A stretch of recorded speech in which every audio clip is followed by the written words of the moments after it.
Hi, what I'm about to read to you is the conclusion of what I've discovered on the internet that seems to go along with my interpretation of Quran 36:40 through 43, which is that the sun and moon are not only our offspring, are not only our parents, and we being their offspring, but they, like Noah, their offspring, they, the sun and moon, actually ride in boats or arks.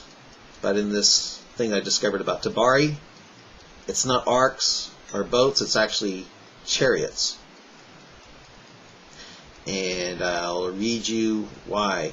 If you read Quran 36:40 through 43, it only talks about them, the sun and moon sound like they're our parents, and that we're their offspring, and that they ride in boats, but that if Allah wanted, He could drown them in that ocean of water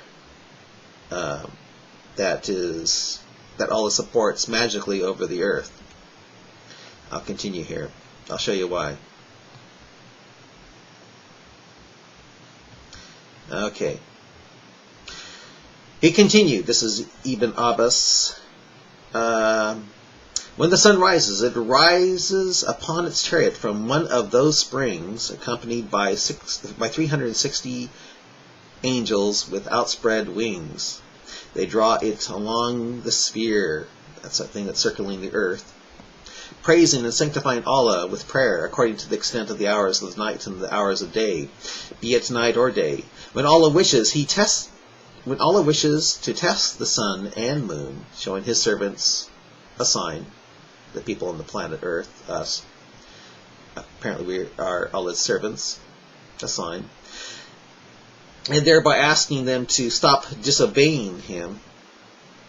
Yeah, showing His servants a sign, and thereby asking them to stop disobeying Him and to start to obey. The sun tumbles from the chariot and falls into the deep of the ocean, the ocean that's above our heads, that sphere. Deep of the ocean, which is the sphere. When Allah wants to increase the significance of the sign and frighten His servants severely, all of the sun falls, and nothing of it remains upon the chariot, or ark, or boat, as described in Quran 36:40 through 43. Yeah.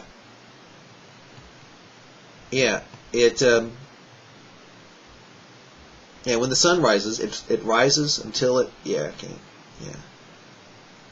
it falls into,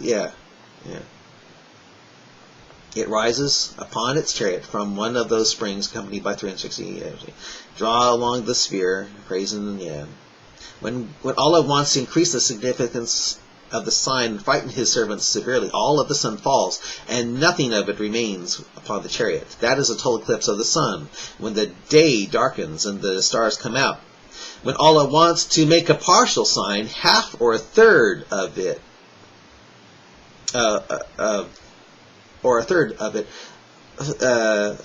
fall into the water, while the rest remains upon the chariot.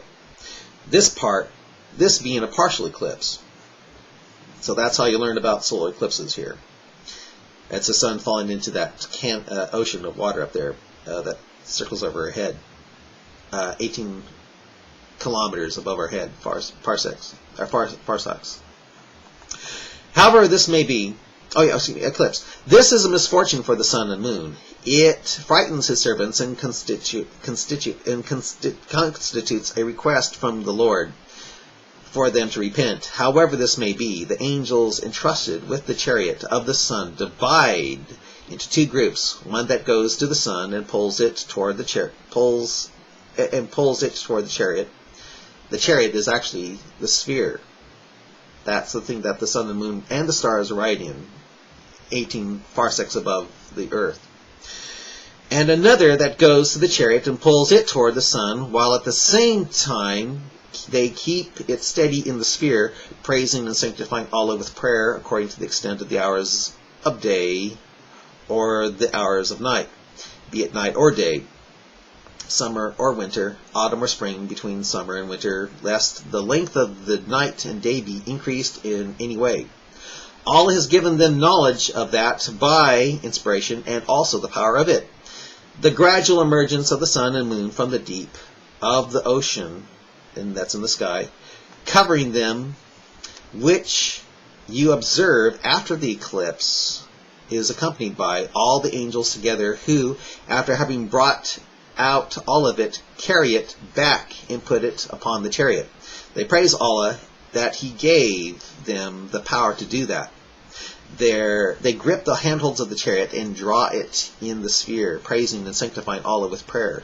Finally, they bring the sun to the west. Having done so, they put it into the spring there, and the sun falls from the horizon of the sphere into the spring. That's Islam's view of how the sun goes down. Tabari continues to comment about the role of the sun and the moon will play at the end of the world. Quote, "When this takes place, the sun will be held underneath the throne for one night. Whenever it prostrates itself and asks for permission to proceed to whence it should rise, it is given no answer until the moon joins it and prostrate itself together with the sun and asks for permission to proceed to whence it shall rise. The moon too is not given an answer. Finally, the angel, will hold the sun for 3 nights and the moon for 2 nights." Ibid, page 239. We would like to ask the following questions. Seeing that Tabari cites a tradition from Muhammad on the authority of Ibn Abbas on the orbit of the sun, moon, and stars, how could Bakali give the impression that Tabari had no explanation for Surah 21, 33, 36 to 40? Furthermore, how can one possibly accept Muhammad as a prophet in light of his comments that are brimming with scientific errors? Does the sun and the moon travel together on a similar course? Was the moon actually a sun before God or Allah stripped of its luminosity? Does the moon have light of its own? Is there really an ocean in space where the sun, moon, and stars travel within? All these factors make it hard for any thinking individual to take Shabir's claim that the Quran is a scientific miracle or that Muhammad was actually Allah's prophet seriously. But anyway, if you're a Muslim and you're watching this, read Quran 36, 40 through 43, and see if that doesn't mean that we are the offspring of the moon and sun, and that they, our parents, the moon and sun apparently, are traveling in a chariot, which is that sphere, and well, I mean, to me it sounds like it's talking about boats in the Quran, but this guy sees it as chariots. So, set it straight here, okay? Bye.